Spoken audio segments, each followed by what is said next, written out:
Assalamualaikum warahmatullahi wabarakatuh. Selamat datang kembali di channel gua. Oh iya, yang belum tahu, kenalin, nama gua Muhammad Mahbub Mutawakil. Kali ini gua akan membahas tentang mekanisme pasar dalam Islam. Tapi kali ini gua nggak sendiri nih. Gua bakal ditemenin sama temen gua. Nah, daripada penasaran gua ditemenin sama siapa, langsung aja gua oper ke temen gua ya. Cus. Thank you Mahbub. Oke, pertama, kenalin nama gue Mafa. Jadi, kali ini gue bakal membantu Mahbub buat ngejelasin apa sih materi kali ini. Baik, untuk pembahasan pertama kita kali ini adalah teori mekanisme pasar menurut Ibnu Khaldun, Ibnu Taimiyah, dan perbandingan dari konvensional menurut Thomas Aquinas. Ibnu Khaldun Ibnu Khaldun menjelaskan, keseimbangan hukum permintaan dan penawaran dalam terbentuknya harga di pasar dipengaruhi oleh beberapa faktor. Pertama, perbedaan tingkat kebutuhan manusia, baik itu kebutuhan primer ataupun sekunder. Kedua, perbedaan jumlah penduduk. Ketiga, perbedaan kondisi pasar. Nah, ketiga faktor tersebut adalah faktor penting dalam menjelaskan mekanisme pasar dalam menentukan terbentuknya harga. Ibnu Taimiyah, naik turunnya harga tidak selalu terjadi karena ketidakadilan dari beberapa orang. Kadang-kadang terjadi karena kekurangan produksi atau penurunan impor barang yang diminta.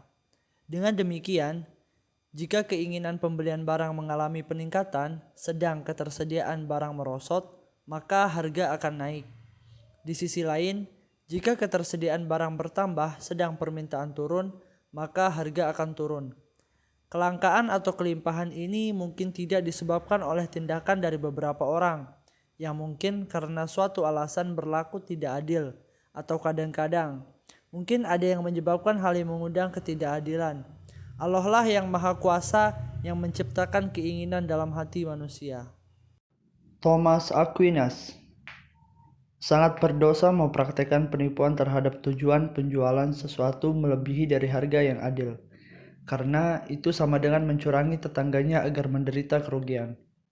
Aquinas mengutip pernyataan Cicero, seluruh muslihat tentu saja tidak bisa dieliminasi dari perjanjian, hingga penjual tak bisa memaksa seseorang untuk menawar dengan harga lebih tinggi. Juga tak bisa pembeli memaksa untuk membeli dengan harga yang lebih rendah.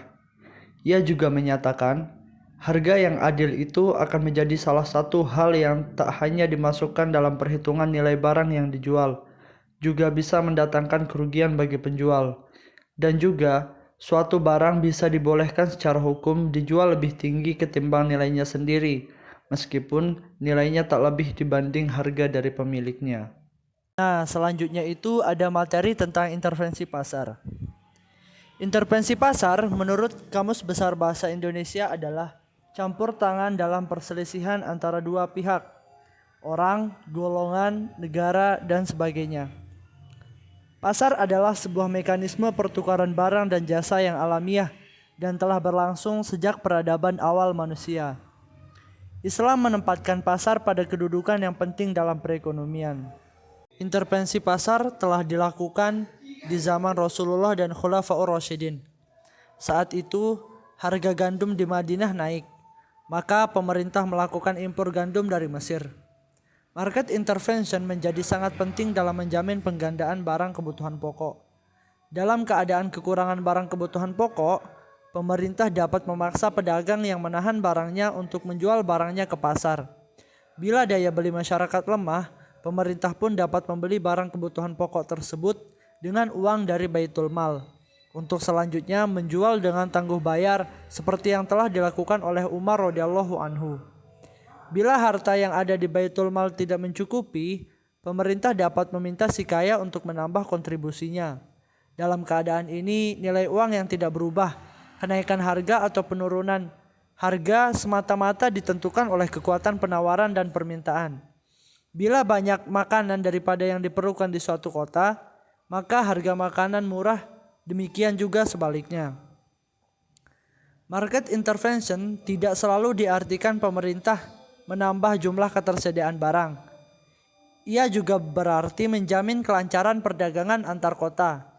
Terganggunya jalur perdagangan antar kota akan menyebabkan pasokan barang berkurang atau secara grafis kurva penawaran bergeser ke kiri. Intervensi pemerintah dalam mengatasi terganggunya jalur perdagangan akan membuat normal kembali pasokan, yang secara grafis digambarkan dengan kurva penawaran yang bergeser di kanan. Nah, selanjutnya materi terakhir nih, yaitu tentang intervensi harga. Secara umum, jumhur ulama juga sepakat bahwa penetapan harga adalah kebijakan yang tidak dianjurkan oleh ajaran Islam jika pasar dalam situasi normal.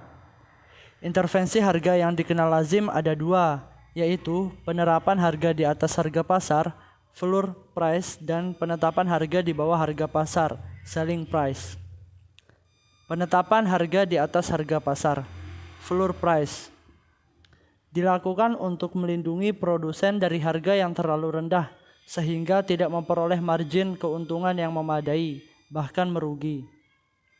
Harga yang terjadi di atas kekuatan pasar dipandang tidak menguntungkan produsen sehingga harus dinaikkan oleh pemerintah. Contohnya kebijakan floor price, penetapan tingkat harga terendah atau dasar suatu barang. Menyebabkan kelebihan penawaran, excess supply. Hal ini berdampak pada berkurangnya daya beli konsumen. Konsumen cenderung mencari barang di pasar-pasar gelap yang menjual lebih murah dari harga pasar. Di lain sisi, importer gelap akan berlomba-lomba mendatangkan barang dari tempat lain yang memberikan harga pasar. Floor price akan menurunkan consumer surplus. Sebagian penurunan consumer surplus dinikmati oleh produsen berupa kenaikan producer surplus dan sebagian lagi tidak dinikmati siapapun. Berikut adalah kurva floor price.